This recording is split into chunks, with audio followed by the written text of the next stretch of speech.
ভগৱান ইমান নিষ্ঠুৰ কেনেকৈ হ'ব পাৰে? কিয় লৈ গ'ল এজন ইমান মহান ব্যক্তিক? কি ভুল আছিল তেওঁৰ? এয়াই নেকি ভগৱানৰ ন্যায়?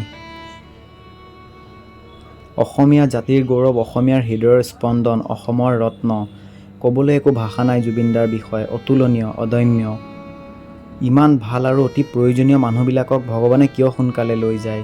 কিন্তু এই পৃথিৱীত বহুতো অপ্ৰয়োজনীয় ব্যক্তি আছে, সমাজত অশান্তিৰ সৃষ্টি কৰা আৰু বহুতো ডাঙৰ ডাঙৰ অপৰাধত জড়িত ব্যক্তি আছে। সেইসকলক কিয় ভগৱানে সোনকালে লৈ নাযায়?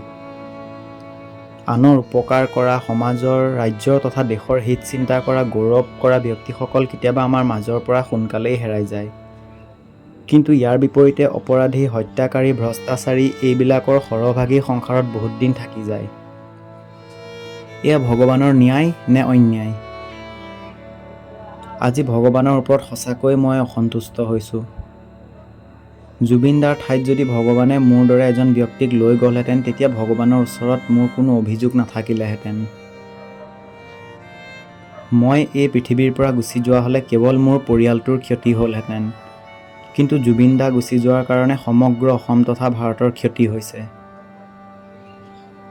যদি মোৰ প্ৰাণবায়ু দি জুবিনদাক জীয়াই তুলিব পাৰিলোহেঁতেন, তেনেহ'লে মোৰ প্ৰাণবায়ু দি জুবিনদাক জীয়াই তুলি মই চিৰনিদ্ৰাত শুই পৰিলোহেঁতেন।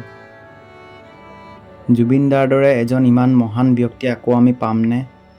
নিশ্চয় কেতিয়াও নাপাওঁ। জুবিনদালৈ মোৰ শ্ৰদ্ধাঞ্জলি জ্ঞাপন কৰিলোঁ। জুবিনদা আমাৰ অন্তৰত জীয়াই আছে আৰু চিৰদিন জীয়াই থাকিব।